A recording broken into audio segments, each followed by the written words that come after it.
دنیا میں ہزاروں ہارر کہانیاں ہیں،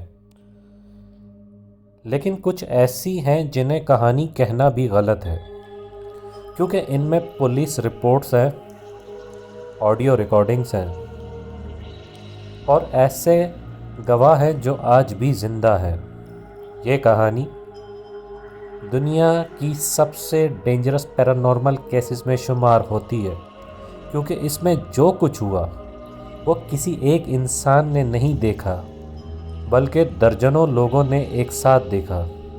اور سب سے خوفناک بات، یہ سب ایک عام گھر میں ہو رہا تھا۔ 1977 لندن کا ایک علاقہ اینفیلڈ، ایک عام کاؤنسل ہاؤس، نہ کوئی حویلی، نہ قبرستان کے پاس۔ یہاں رہتی تھی پیگی ہاجسن اپنے 4 بچوں کے ساتھ۔ ایک رات بچوں کی چیخ نے ماں کو جگایا۔ بچے کانپتے ہوئے بولے، امی، ہمارا بستر خود بخود ہل رہا ہے۔ ماں نے ڈانٹا، مگر اگلے ہی لمحے اس نے دیکھا بھاری الماری اپنی جگہ سے خود سرک رہی تھی۔ پڑوسی بلائے گئے، کچھ ہنسے، کچھ رک گئے۔ ایک پڑوسی نے بعد میں پولیس کو کہتا ہے، میں نے کرسی کو زمین سے اٹھتے دیکھا، وہ ہوا میں گئی اور دیوار سے ٹکرا کر گری۔ یہ اب بچوں کی بات نہیں رہی تھی۔ پولیس آئی، افسر نے گھر کا معائنہ کیا۔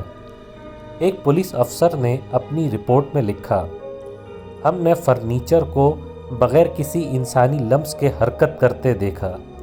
یہ جملہ آج بھی آفیشل پولیس ریکارڈ میں موجود ہے۔ چند دن بعد سب کچھ بدل گیا۔ 11 سالہ بچی جینٹ ہاجسن کے منہ سے ایک ایسی آواز آنے لگی جو اس کی نہیں تھی، گہری، بھاری، بوڑھے آدمی جیسی۔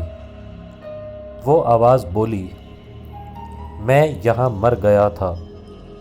پھر اس نے پورا نام بتایا، اس شخص کا جو واقعی اسی گھر میں سالوں پہلے فوت ہوا تھا۔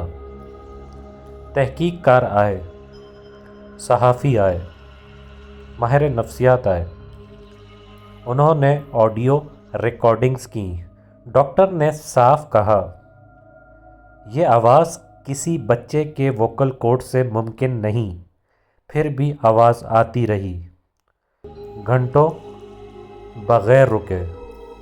گھر میں بائبل خود بخود کھل جاتی، کھلونے ہوا میں اڑ کر لگتے، بچے ہوا میں اٹھتے، دیواروں سے زور سے ٹھک ٹھک آواز آتی، اور بار بار وہ آواز، یہ میرا گھر ہے۔